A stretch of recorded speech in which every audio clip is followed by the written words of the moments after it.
Pada video ini kita akan menyimpulkan materi reaksi-reaksi fenol yang ada di video reaksi-reaksi fenol part 1 dan juga part 2 ya.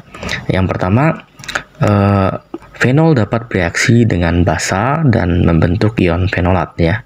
Jadi dalam hal ini kalau kita reaksikan fenol dengan basa seperti sodium hidroksida, maka akan menghasilkan garam sodium penoksida atau sodium fenolat ya. Nah, kemudian yang kedua, ion fenolat dapat bereaksi dengan gas karbon dioksida ya, dan diakhiri dengan penambahan asam menghasilkan senyawa asam salisilat ya.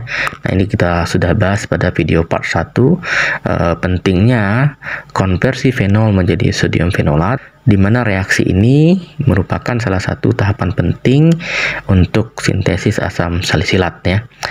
Nah, kemudian yang ketiga, ion fenolat juga dapat bereaksi dengan alkil halida ya. Jadi ion fenolat itu kan merupakan suatu anion ya, bermuatan negatif. Maka dia juga bisa bertindak sebagai nukleofil sehingga bisa menyerang karbon elektrofilik pada alkil halida ya, sehingga terjadilah reaksi substitusi nukleofilik. Dalam hal ini produk yang dihasilkan adalah senyawa ether ya. Ingat kembali mengenai reaksi sintesis ether Williamson yang dibahas pada video reaksi-reaksi alkohol part 2.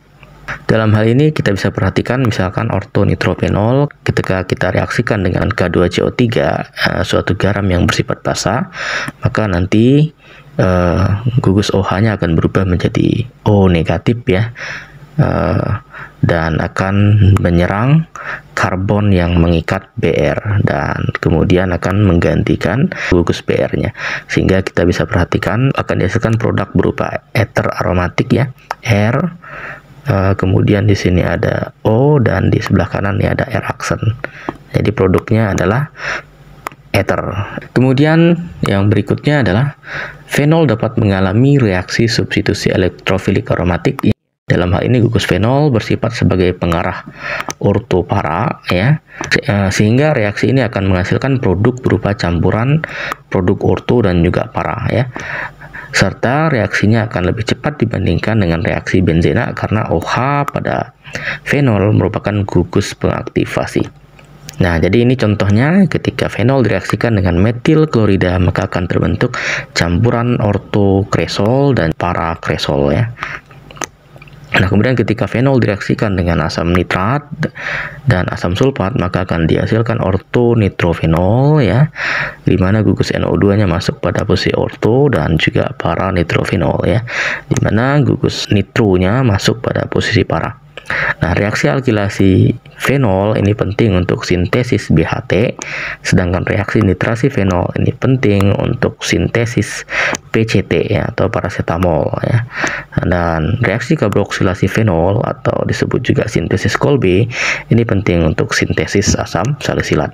Jadi kita bisa mengubah fenol menjadi BHT, suatu antioksidan ya, PCT, suatu analgetik, antipiretik, dan juga asam salisilat ya, suatu senyawa yang dapat menghasilkan efek keratolitik ya, dan juga merupakan bahan baku penting untuk sintesis metil salisilat dan juga untuk sintesis aspirin yang juga disebut sebagai ASA ya. Apa itu ASA? Asetil salicylic acid, atau bahasa Indonesianya adalah asam asetil salisilat ya.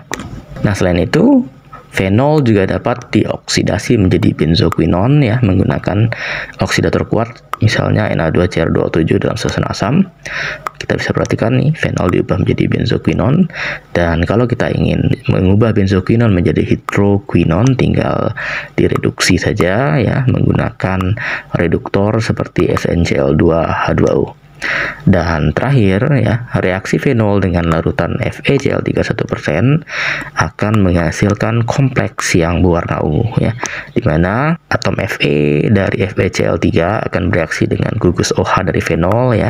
Dalam hal ini atom Fe bertindak sebagai atom pusat dan OH-nya bertindak sebagai ligan, dan senyawa kompleks yang dihasilkan itu akan berwarna ungu ya.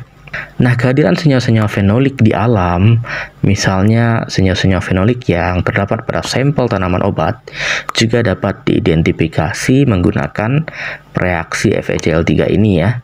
Dan ini akan dibahas nanti ketika saudara mengambil perkuliahan kimia bahan alam dan juga praktikum kimia bahan alamnya. Nah, ini adalah contoh senyawa kurkumin yang terkandung di dalam kunyit ya. Turmeric ini kunyit ya. Nah, ini adalah bubuk kunyit dan ini adalah rimpang kunyitnya. Nah, sudah perhatikan pada struktur kurkumin ini terdapat bagian yang merupakan fenol ya. Nah, sehingga senyawa kurkumin ini disebut juga senyawa fenolik ya. Oke, mungkin itu saja pembahasan kita mengenai reaksi-reaksi fenol.